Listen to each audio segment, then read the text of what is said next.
What do you think of when you hear the term comic book? Obviously, you think of superheroes, Superman, Spider-Man, Batman, whatever. But what else? Maybe you think of Invincible. Or maybe, just maybe, you think of The Boys. This is because 70% of the US comic book market is shared by DC and Marvel.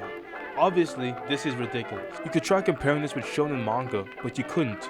Shonen manga is just a demographic targeting young boys. It isn't a brand, and takes up less than 50% of printed manga in circulation. Though Japan has more published works than the US would still be competitive if each series was distinct and original. Obviously, that's not going to happen with most superhero comics.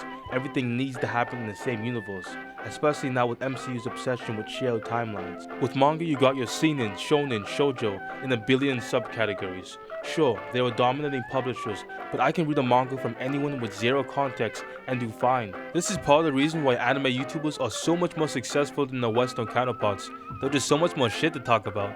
I mean, you could be one of those guys that read way into Dragon Ball all day, but you won't run out of work unless you want to. When I first went into the world of Western comics, I tried my best to find the most interesting stories, and I was successful at first. The Last Man, The Boys, The Ultimate Universe, along with several other cool Marvel stories.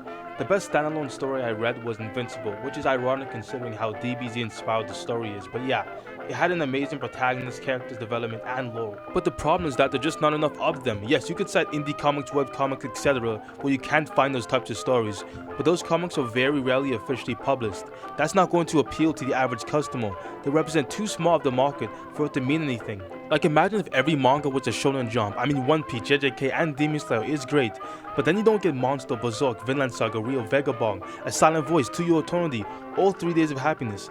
I mean, then I just named a bunch of very popular manga that also happen to vary a lot in terms of demographics. Can you say the same for Western comics, at least to this scale?